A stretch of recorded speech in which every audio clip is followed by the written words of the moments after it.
And for right now, yes, on an ad hoc basis at least.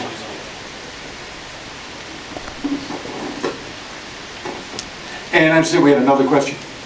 Yeah, I'll speak a little loud. Colonel Irizarry mentioned the asymmetric software kit, list of capabilities. I'm assuming that's combat development related to civil affairs. I'm wondering if you could comment on whether or not SOCOM sees this as kit that all civil affairs needs, or is it something just for the 95th?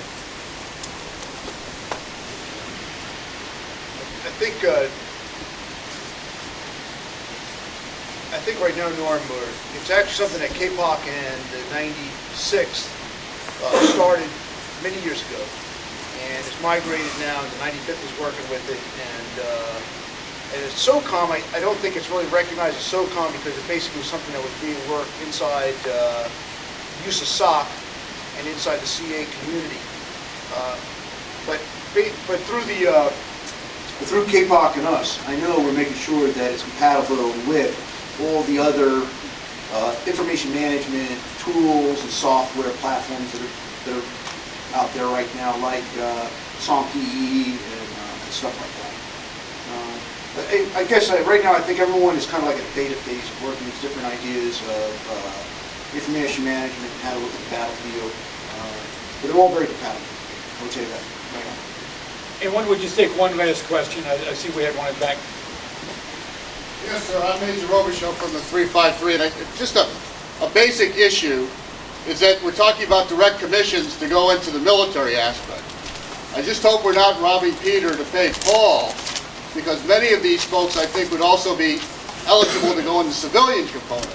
And every time we go down range, we're always looking for the civilian people who are going to come in and backfill us.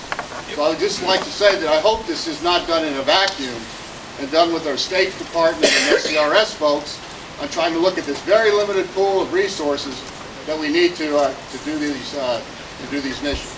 I wish I could be honest with you and say it's not being done in a vacuum, but it appears that it is. I want to be very honest with you. I've got one quick question.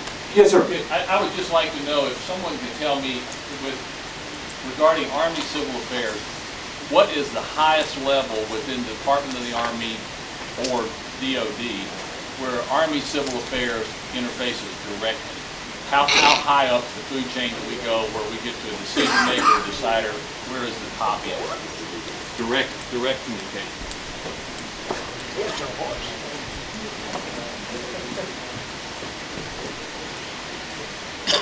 My chain of command is General Stoltz, and that's where I go. And you know, our reserve command is a direct reporting unit now to the Army.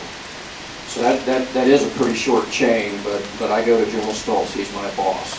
Now, can I have discussions with members of the Army staff about issues? Yes, absolutely. I have not been fettered in any way, restricted in any way from having those discussions and in the interest of trying to better the civil affairs community. That answer it? With that, since we're getting short on time and we're in the way of everybody's getting the cocktail hour, why don't I go ahead and turn it over.